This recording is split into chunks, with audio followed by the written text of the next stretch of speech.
Hey guys, how's it going? So, I started working on the car the other day. I started getting a little carried away and I actually forgot to make an intro for the video. This video, I'm going to be checking the valve clearance just to make sure all the valve clearance is spec, see where I need to machine. I hope you guys enjoy the video. Alright, let's get it rolling.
Friends are hard to find, so be careful.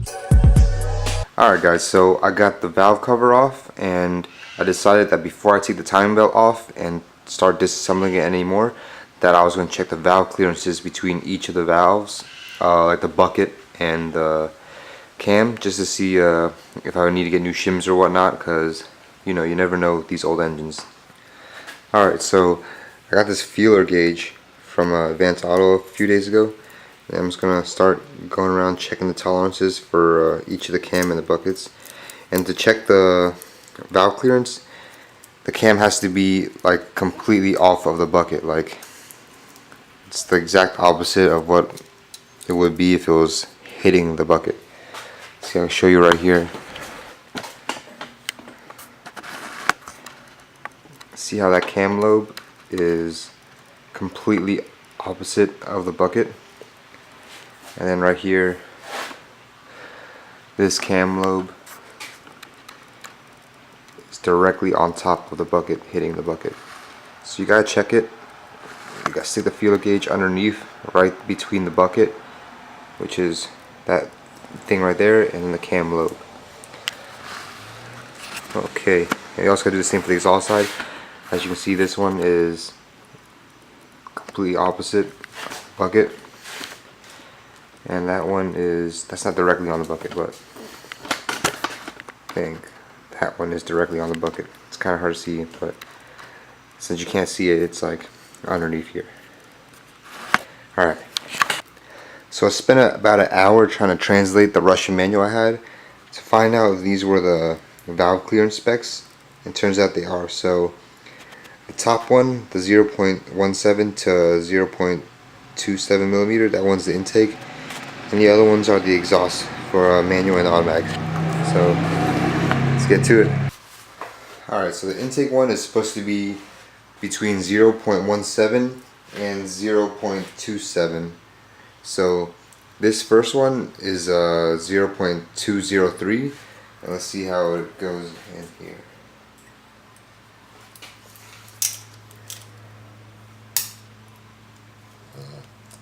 It goes in pretty, not super easily, but I could feel the cam touching on it. But it's not super loose either, so it actually seems pretty good. But let's see how it is with the next step up. This one's the 0.254 millimeters, and both of these are still in spec of what the manual says. But let's just see how it is. Okay, so this one isn't even going in underneath the bucket. So that means for these two valves, the valve clearance is between 0.20 and 0.25, which is still well within spec, so that one is good.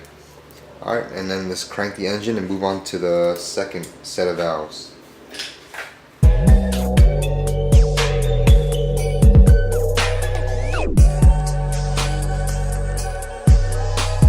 So if you don't know how cams work, or you've never seen it before, I think it's kind of interesting. The way Toyota does it is they have solid lifters instead of hydraulic, which a lot of Nissans have, like SR20s.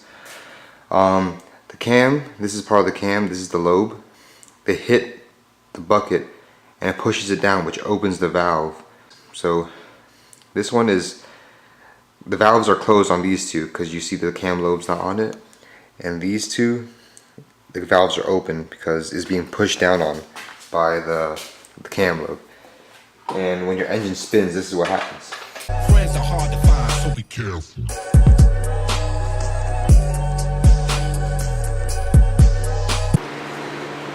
Sorry for the background noise, but there's like a fat ass mosquito in the garage, so I got the fan going just to keep it away from biting me. Anyways, here's the second set of intake valves that we're gonna check. Friends are hard to find, so be careful.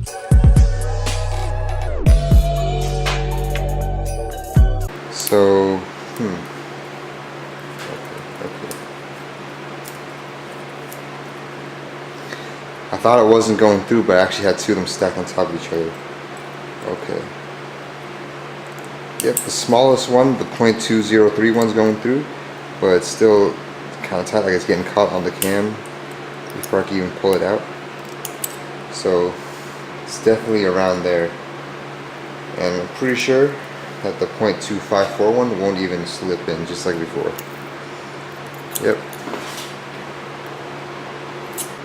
Alright, I'm trying to see if I can get a closer look for you guys. As you see, this one is the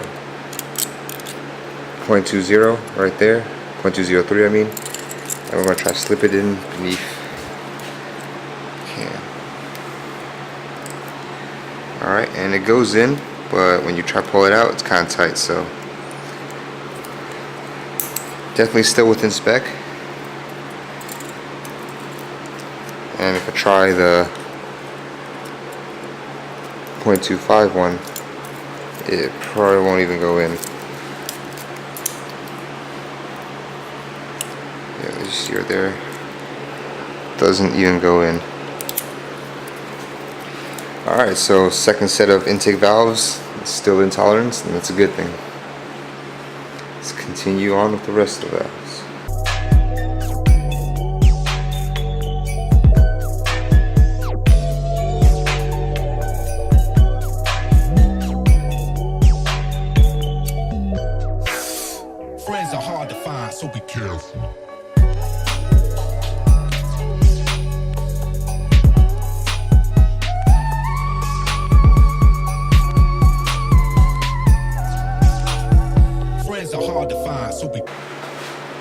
Alright, so on to the exhaust valves now.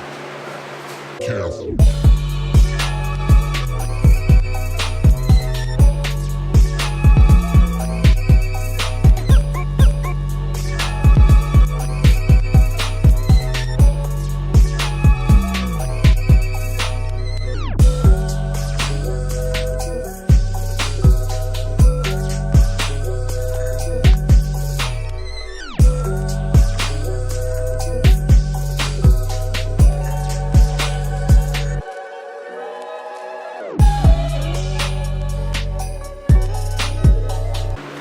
Alright, so I just checked all the valve clearances, and good news is all the valve clearances are still good to go, and I'm pretty sure I won't need any new shims for the cams and the buckets, and that now we're ready to disassemble the rest of it. Alright, so as you guys can see, this is how the valve train works. The cam spins, which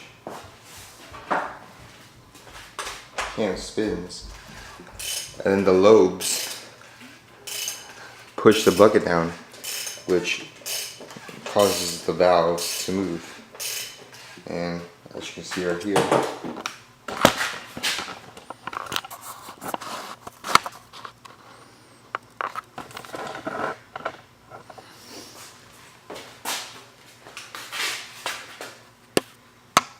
see the valves in there, and as you crank it,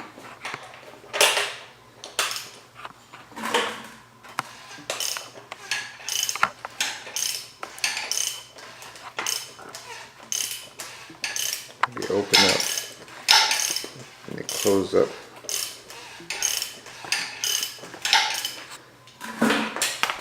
That is due to these things, which are right on top of the valves.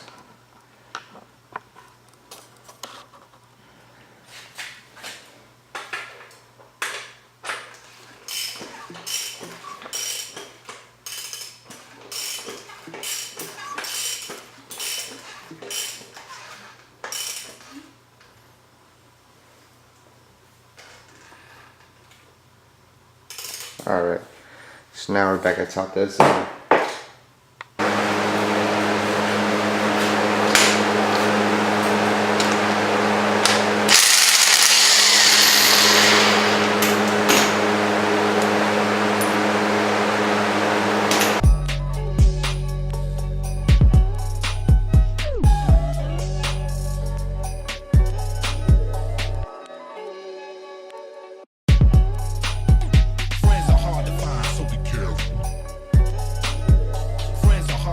So be careful. Friends are hard to find, so be careful. Friends are hard to